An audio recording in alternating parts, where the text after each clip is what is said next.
코스피가 기관 투자자의 매수세에 힘입어서 소폭 상승하고 있습니다. 앞서 뉴욕 증시 3대 지수는 미국 정부가 중국 공산당원의 미국 방문을 전면 금지하는 방안을 검토 중이라는 소식에 일제히 하락 마감했습니다. 정부가 실물 경제 불확실성이 높은 상황이라면서 한 달 만에 다시 부정적인 경기 전망으로 돌아섰습니다.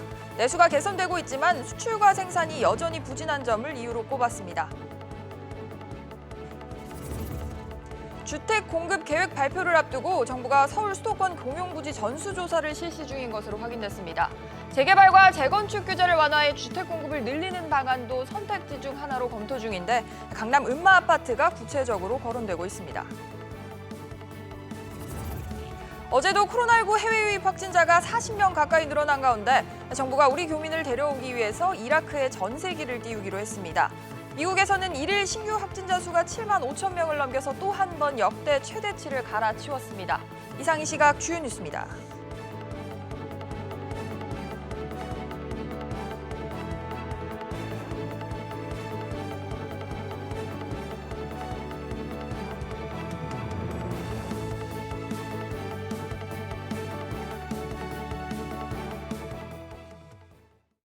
시청자 여러분 안녕하십니까? 금요일 백브리핑 시시각각 시작합니다. 먼저 이 시각 금융시장 상황으로 첫 소식 시작하겠습니다. 코스피는 오전 내내 상승 흐름을 이어가면서 2200선 재안착을 시도하고 있다고 합니다. 자세한 내용 취재기자 연결해서 들어보죠. 조슬기 기자. 네, 조슬기입니다. 네, 오전 중에 증시 분위기 어떻습니까? 네, 코스피는 장 초반부터 오름세를 보이며 2200선 회복을 재차 시도하는 모습입니다. 코스피는 이 시각 2190선 중반까지 오른 상황이고 코스닥도 어제보다 소폭 올라 780선에 근접했습니다. 검사의 뉴욕 증시가 중국의 올 2분기 경제 지표가 기대에 못 미친 점과 미중 갈등 고조 경계감에 하락했음에도 불구하고 오름세를 이어가고 있는데요. 시장 안팎에선 다음 주 예고된 미국의 대규모 부양책 발표에 대한 기대에 더 주목하고 있는 상황입니다. 반등 주체는 기관 투자자로 유가증권 시장에서 1,000억 원 순매수 중입니다. 반면 외국인은 300억 원, 개인은 280억 원 각각 순매도하고 있습니다. 시가총액 상위 종목들은 1% 안팎 상승하며 반등을 주도하고 있지만 업종 그리고 종목별로는 등락이 엇갈리고 있습니다. 일본과 중국, 홍콩 등 아시아 주요 증시는 뉴욕 증시 하락 소식에 초반 약세를 보였지만 이후 반등하며 소폭 상승 중입니다. 그렇군요. 외환 시장 흐름은 어떻습니까?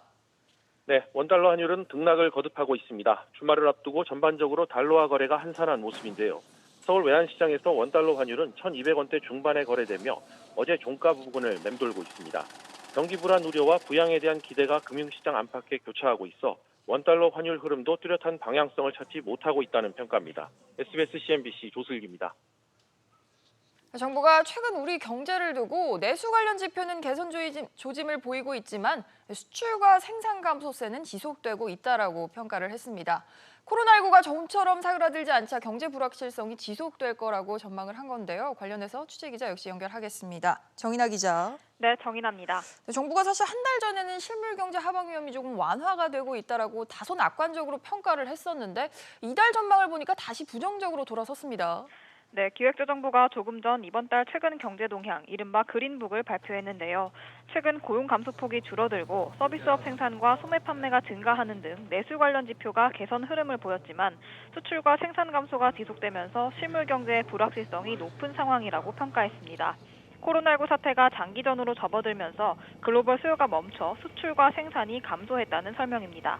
기재부는 지난달 발표한 그린북에선 실물 경제 하방 위험이 완화되고 있다면서 낙관적인 시각을 보였는데요. 한 달 만에 비관적 인식으로 바꿨습니다. 네, 실제적으로 구체적인 주요 지표들은 어떻게 나왔습니까? 네, 5월 산업 생산과 투자는 한 달 전보다 각각 1.2%, 5.9% 감소했습니다. 서비스업 생산이 2.3% 늘었지만 제조업 중심의 광공업 생산이 수출 타격으로 6.7% 줄었습니다. 반면 내수는 5월 소매 판매가 한 달 전보다 4.6% 늘면서 회복 흐름을 이어갔는데요. 소비자 심리지수와 기업 심리지수도 전달보다 각각 4.2포인트, 2포인트 올랐습니다. 지난달 수출은 1년 전보다 10.9% 급감했습니다. 또 지난달 취업자 수도 1년 전보다 35만 2천 명 감소해 넉 달 연속 감소했습니다.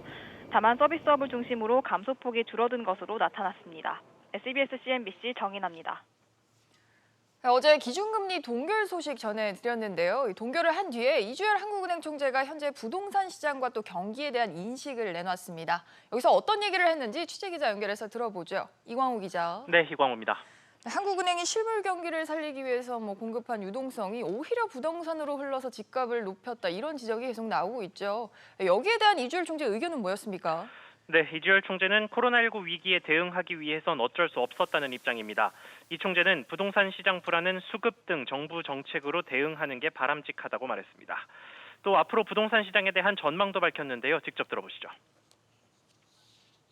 정부의 주택시장 안정화 의지가 아주 확고하고, 그다음에 또 상당히 강력한 대책을 내놓은 만큼 앞으로의 주택 가격의 추가 상승 가능성은 상당히 제한적일 거다. 네, 또 더불어서 이 총재가 성장률 전망이 좀 나빠졌다라고 언급을 했는데 여기에는 또 변수가 생겼다는 얘기일까요? 그렇습니다. 앞서 한은은 지난 5월에 상황이 비관적으로 흐를 경우 올해 성장률이 마이너스 1.8%까지 역성장할 수 있다고 내다봤는데요. 이 총재는 수출 실적이 예상했던 것보다 나쁘고 특히 코로나19의 글로벌 확산세가 이달 들어 가속화됐다고 말했습니다. 이 총재는 다만 아직은 비관 시나리오까지는 가지 않을 거라는 기대도 갖고 있다고 말했습니다. SBS CNBC 이광호입니다. 당정이 서울과 수도권의 주택 공급을 확대를 하기 위해서 공용부지에 대한 전수조사를 지금 실시를 하고 있는 것으로 확인이 됐습니다.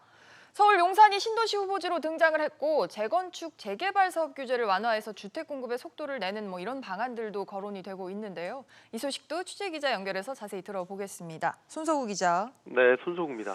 네, 이렇게 당정이 공용부지를 전수조사한다는 거, 내막을 보면 주택 공급을 확대하는 것에 대한 확고한 의지가 있다라고 아무래도 봐야 될까요? 네, 그렇습니다. 현재 더불어민주당과 관련 부처들이 부동산 대책 마련을 위한 당정협의를 매일 열고 있는데요. 이 당정협의에서는 실수요자들을 위해 서울과 수도권의 주택 공급을 늘리는 방안을 검토하고 있는데, 이를 위해서 정부가 이 서울 수도권의 공용부지에 대한 전수조사를 실시하고 있는 것으로 확인됐습니다. 그린벨트뿐만 아니라 이 군 소유 부지나 정비창 부지, 또 공공기관 이전 부지 등 모든 공용부지가 조사 대상인 것으로 알려졌습니다.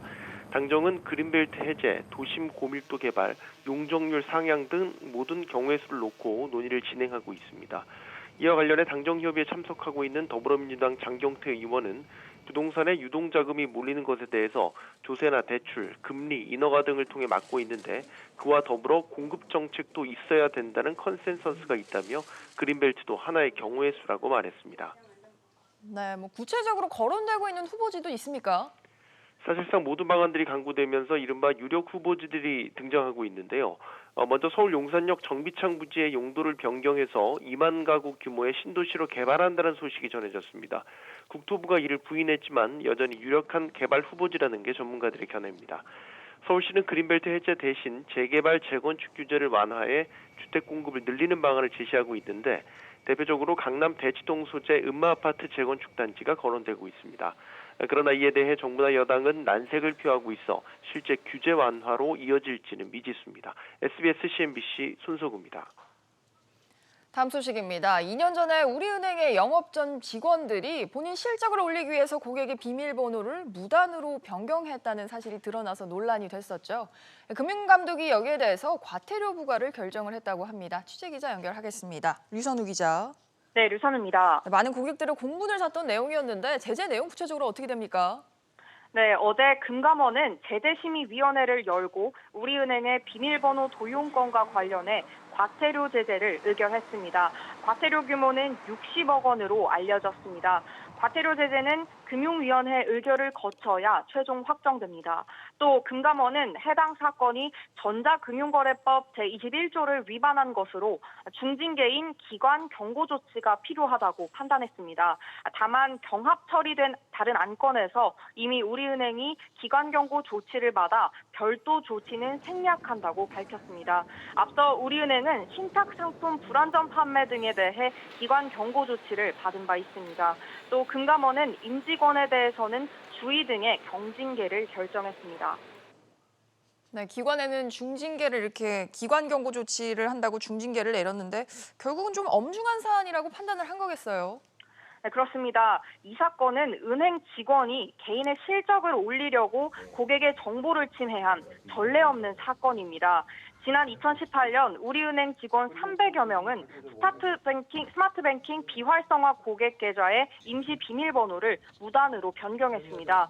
고객이 사용하지 않던 계좌가 비밀번호 등록으로 활성화하면 새로운 고객을 유치한 실적으로 잡힌다는 점을 악용한 겁니다. 이 사건은 수도권은 물론이고 부산, 대구 등 전국 200여 개 지점에서 발생했고 비밀번호가 무단 도용된 사례는 약 4만 건으로 파악됐습니다. SBS CNBC 류선우입니다. 다음은 코로나19 소식 알아보겠습니다. 어제 국내 신규 확진자는 60여 명이었는데 이 중에 절반이 넘는 39명이 해외에서 유입된 확진자였습니다. 나라 밖도 문제입니다. 상황이 심각한 이라크에 남아있는 교민들을 데려오기 위해서 정부가 다시 전세기를 투입을 할 것으로 보입니다. 이 소식들도 취재기자 연결해보죠. 전사인 기자. 네, 전서인입니다. 국내를 보면 해외 유입 환자가 주로 어디서 많이 나왔습니까? 네, 지난달 부산 감천항에 입학한 러시아 선박에서 어제 러시아 선원 19명이 무더기로 확진 판정을 받았습니다. 특히 부산항 관계자들도 해당 선박에서 수리를 위해 배에 올라가 일한 것으로 알려져 확산 우려가 커지고 있습니다. 이런 가운데 어제 서울 강동구의 한 산후조리원에서 산모 1명이 확진 판정을 받아 신생아를 포함한 73명을 대상으로 진단검사가 진행 중입니다. 한편 정부는 매일 2,000명씩 신규 확진자가 늘어나고 있는 이라크에 전세기를 투입하기로 결정했습니다.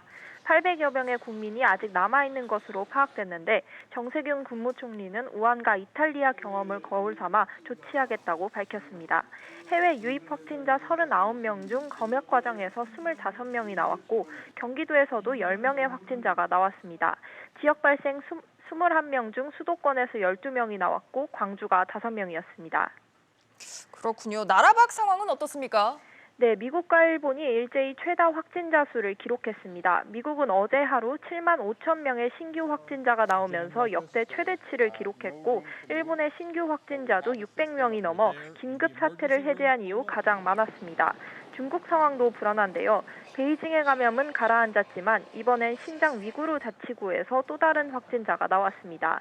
지역 쇼핑몰에서 근무했던 20대 여성으로 중국 내 지역 감염 발생은 11일 만입니다. SBS CNBC 전서인입니다.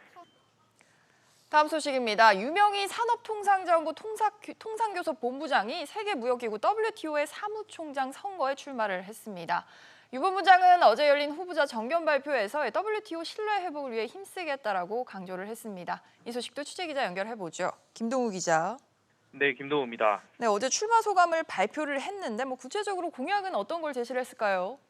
네, 유명희 통상교섭본부장은 위기에 직면한 WTO 체제를 정비하기 위해 통상 분야에서 25년간 경험을 쌓은 자신이 적임자임을 강조했습니다. 유 본부장은 현재 WTO가 분쟁 해결 기능을 하는 상소기구 마비로 근본적인 위기에 직면했다고 진단했는데요. 이를 해결하기 위해 분쟁 해결 시스템을 복원하는 등 WTO 신뢰 회복을 위해 개혁하겠다고 발표했습니다. 유 본부장을 포함한 후보자는 총 8명인데요. 이들은 회원국을 대상으로 앞으로 2달간 선거운동을 펼치게 됩니다. 선출 투표는 오는 11월 예정돼 있습니다. 네, 또 우리나라와 갈등을 빚고 있는 일본에 대한 입장도 유 본부장이 내놨다고요? 네, 그렇습니다. 기자회견에 참석한 한 일본 기자는 유 본부장에게 일본을 다른 회원국처럼 지지할 것인지에 대해 물었는데요. 유 본부장은 한국과 일본은 다자무역 체제의 수혜자라며 양국은 이를 유지하고 강화할 필요가 있다고 말했습니다. 또 일본이 사무총장 후보를 볼 때 능력과 자질을 볼 것이라고 판단한다며 일본 쪽 동료들을 만나 이 같은 비전도 소개하겠다고 강조했습니다. SBS CNBC 김도구입니다. 제주항공과 이스타항공의 인수합병이 끝내는 파국으로 치닫는 모습입니다. 이스타항공의 노조는 파기 수순을 밟으려는 제주항공을 강하게 비판을 하고 있는데요. 취재기자 연결해서 현재 상황 들어보겠습니다. 윤성우 기자. 네, 윤성훈입니다. 결국은 인수 파기 수순으로 봐야 될까요? 네, 제주항공은 이스타홀딩스가 지난 15일까지 주식 매매 계약 선행 조건을 완결하지 못해 계약을 해지할 수 있게 됐다고 밝혔습니다. 앞서 제주항공이 이스타항공의 선결 조건으로 요구한 미 지급금 1,700억 원 회수 등이 이루어지지 않았다는 겁니다.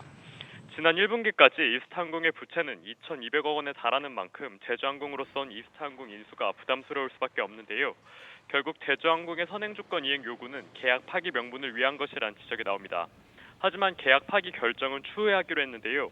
이미 파기 명분을 확보한 만큼 정부의 중재안 등을 보고 결정에도 늦지 않다는 판단이 작용한 것으로 보입니다. 네, 이런 인수합병은 뭐 두 회사의 임직원에게도 큰 초미의 관심사일 수밖에 없는데 이걸 두고 이스타항공 노조가 지금 굉장히 발끈을 했다고요. 네, 그렇습니다. 이스타항공 조종사 노조는 제주항공의 이번 결정을 두고 무책임에 극치라며 강하게 비판했습니다. 제주항공이 노동자들의 고용을 빌미로 잡고 있다는 건데요. 노조는 제주항공이 인수합병 협상을 유리하게 끌고 가기 위해 최종 결정을 미루고 있다고 봤습니다. 또 노조는 정부의 적극적인 중재를 촉구했습니다. 네, 앞서서는 이스타항공 역시 입장을 내놨죠. 네, 이스타항공은 계약상 선행 조건은 이행했다는 입장입니다. 미 지급금 해소는 계약서상의 선행 조건이 아니라고 설명했습니다. 또 제주항공에 대화를 요구했는데요. 하지만 인수합병 완료를 요구하는 이스타항공의 바람과 달리 실제 인수합병이 이루어질 가능성은 낮다는 분석이 우세합니다. 인수합병이 무산될 경우 항공업계 개편 작업 차질은 물론 대규모 실업난이 불가피합니다. SBS CNBC 윤성훈입니다. 상조 서비스에 가입을 하면 TV나 냉장고를 이런 가전제품을 덤으로 준다. 이런 광고 보신 적들 있으실 겁니다. 사은품처럼 보이지만 실상은 그렇지가 않다라고 하는데요. 어떻게 된 건지 무슨 얘기인지 취재기자 연결하겠습니다. 엄하은 기자. 네, 엄하은입니다. 네, 가전제품을 함께 판매하는 상조 결합 상품이 문제라는 건데 이게 문제점이 뭡니까? 네, 상조 가입과 제품 구매가 별개 계약이라는 사실을 제대로 알리지 않는다는 점입니다. 한국소비자원에 따르면 시중에 판매되는 상조 결합 상품 12개 중 이를 알린 계약서는 3개에 그쳤는데요. 대부분의 상조회사가 가전제품을 덤으로 준다며 사은품처럼 광고했습니다. 또 상조 계약 초기 월 납입금 대부분이 가전제품 할부금으로 빠져나갔는데요. 가전제품 할부금을 다 낸 이후에서야 본격적으로 상조 서비스 대금 납입이 시작되는 구조인 겁니다. 이 때문에 소비자가 계약 초기에 상조를 해지할 경우 상조 서비스 환급금은 거의 없고 가전제품 할부 계약을 그대로 떠안아야 하는 경우가 발생했습니다. 공짜인 것처럼 현혹을 했지만 실은 공짜가 아니었고 가전제품 역시 시중가보다 좀 비싼 가격이었다고요. 네, 그렇습니다. 소비자 입장에선 훨씬 더 싸게 살 수 있는 가전을 더 비싸게 산 건데요. 상조회사가 준다는 TV 가격을 살펴봤더니 9개 상품 중 7개가 온라인 판매 가격보다 비쌌는데 최대 2배 가까이 더 비싼 경우도 있었습니다. 냉장고도 9개 상품 중 7개가 시중가보다 비쌌습니다. 소비자원은 상조 사업자에게 홈페이지에 계약 내용을 명확히 고지하고 가전제품 판매원이 상품을 정확히 설명할 수 있도록 교육을 강화할 것을 권고했습니다. SBS CNBC 엄하은입니다. 네, 금융감독원 특별사법경찰이 한일시멘트에 대해서 압수수색을 진행을 했습니다. 네, 금감원이 일반 기업에 대해서 압수수색을 진행한 건 이번이 처음이라는 점에서 그 배경에 관심이 모아지고 있는데요. 네, 취재기자 연결해서 들어보겠습니다. 김정현 기자. 네, 김정현입니다. 네, 압수수색까지 하는 이유는 우선 뭘까요? 네, 금융감독원 자본시장 특별사법경찰은 지난 15일 서울 서초동 한일시멘트 본사와 허기호 한일홀딩스 회장 자택을 압수수색했는데요. 오너 일가의 주가 조작 가능성에 대해 조사를 벌인 것으로 알려졌습니다. 한일시멘트 주가는 2018년 8월 12만 원대에서 올해 5월에는 8만 원대로 30%가 넘게 하락했는데 금감원은 이 주가 하락에 허 회장의 인위적인 조작이 일부 영향을 끼쳤다고 보고 있습니다. 금감원은 지난달 패스트트랙으로 한일시멘트의 시세 조종 혐의에 대해 검찰에 통보한 후 서울 남부지검 지휘를 받아 수사를 시작했고 이번 압수수색 과정에서는 혐의의 증거가 될 수 있는 오너 일가 그룹사 주식 취득 내역을 확보한 것으로 알려졌습니다. 그렇군요. 그런데 사실 오너가 왜 굳이 주가를 끌어내리려 했다 이런 의혹에 휩싸였을까요?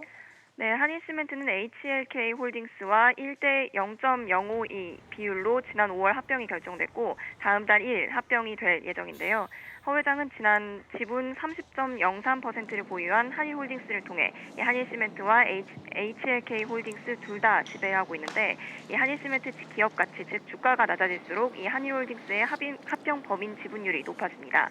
주가를 낮춤으로써 자신이 보유한 회사에 유리한 합병 비율을 얻을 수 있고 그로 인해 사적 이득을 취할 수 있다는 겁니다.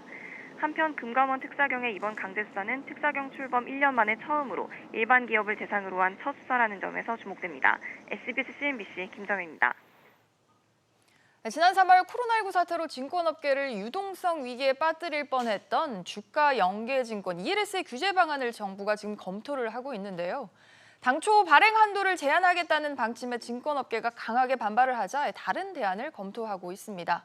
하지만 이마저도 난색을 표해서 문제라고 합니다. 취재기자 연결해서 자세한 소식 들어보죠. 류정훈 기자.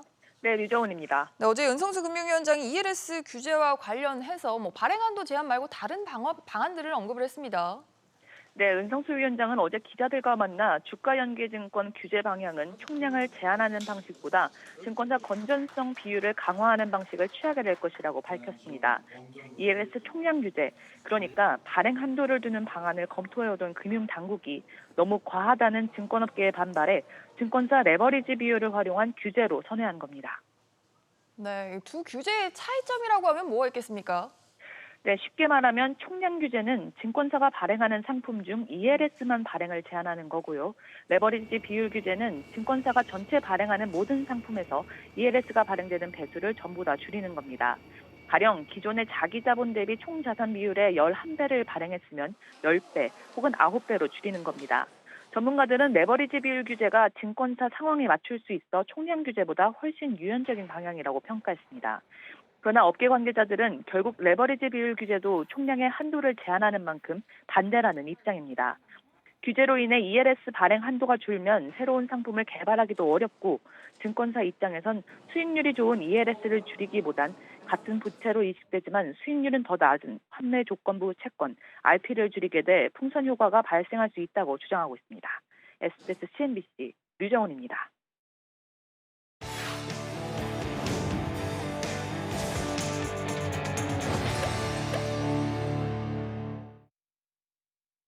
자동차 업계 소식을 알아보는 오토톡톡 시간입니다. 오늘은 이번 주에 새롭게 출시된 신차와 전기차 소식으로 준비를 했습니다. 산업부 최나리 기자 스튜디오에 나와 있습니다.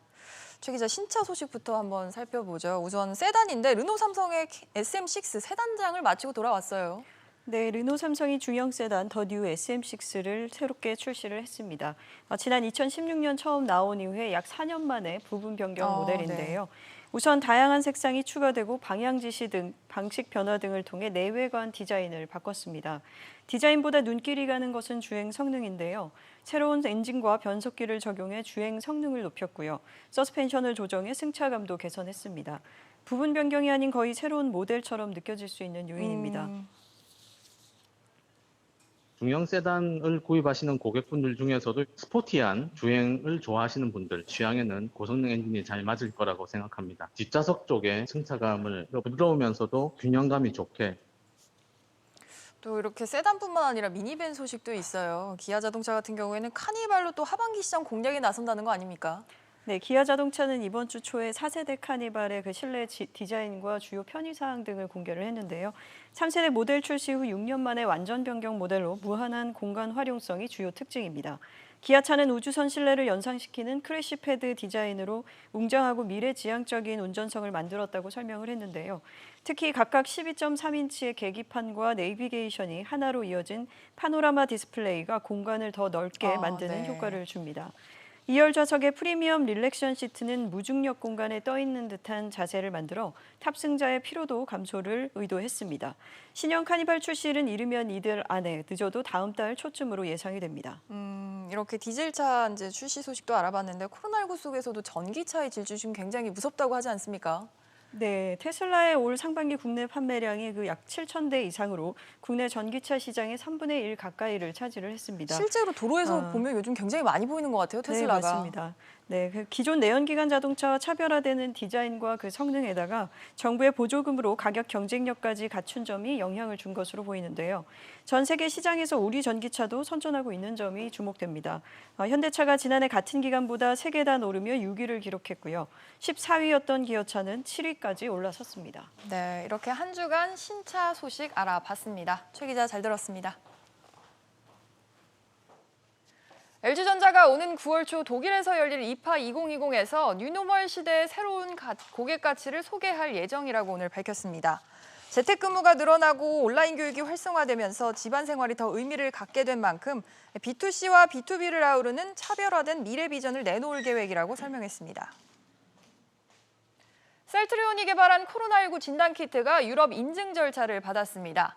셀트리온과 진단키트 전문기업 BBB가 공동 개발한 코로나19 항원 진단키트는 CE 인증을 받고 출시를 위한 막바지 행정 절차에 돌입했습니다. 이 제품은 감염된 환자를 양성으로 진단하는 민감도를 크게 높여서 정확도를 향상했고 20분 안에 결과를 확인할 수 있어서 신속한 진단에 적절하다는 평가입니다. 증시 상황입니다. 이번 주 마지막 거래일입니다. 현재 국내 증시 양 지수 모두 상승세 보여주고 있는데요. 코스피가 0.68% 올라 2200선 가까이 올라왔습니다. 2198.53포인트고요. 코스닥 같은 경우에도 0.87% 오르며 781포인트 보여주고 있습니다. 그럼 어떤 수급 주체가 사고 팔고 있는지 수급 상황 먼저 보도록 하겠습니다. 먼저 유가증권 시장입니다. 지금 기관의 매수 우위 보여주고 있는데요. 기관이 1,044억 원 순매수세를 보여주고 있고요. 개인과 외국인 동반 팔자세를 보여주고 있습니다. 개인이 328억 원, 외국인이 330억 원 매도 우위를 보여주고 있습니다. 이어서 코스닥 시장입니다. 코스닥 시장에서는 지금 외국인의 순매수 우위 보여주고 있습니다. 외국인이 328억 원 사는 모습을 보여주고 있고요. 개인과 기관의 동반 매도 우위 보여주고 있습니다. 개인이 182억 원, 기관이 72억 원 매도 우위를 보여주고 있습니다. 그럼 이어서 오늘 눈에 띄는 종목들도 함께 살펴보시죠. 먼저 SK머티리얼즈입니다. 하반기 실적 성장 전망에 지금 강세를 보여주고 있는데요. 오늘장에서 52주 신고가를 경신하기도 했습니다. 현재 3.56% 올라 거래가는 23만 5,900원입니다. 방금 보신 것처럼 셀트리온 역시 코로나19를 20분 만에 진단할 수 있는 진단키트가 유럽 인증을 받았다는 소식이 올라와 있습니다. 셀트리온 현재 3.49% 올라 거래가는 32만 6천 원이고요. 일양약품 코로나19 치료제 개발 기대감에 현재 11.35% 급등하고 있습니다. 6만 7,700원에 거래되고 있고요. 또 정치 테마주가 오늘 강세를 보여주고 있습니다. 이재명 경기지사의 지사직 유지에 따라 이재명 관련주가 현재 상승세 보여주고 있는데요. 형지 INC가 29.86% 상한가를 경신했습니다. 현재 735원입니다. 지금까지 증시 상황이었습니다.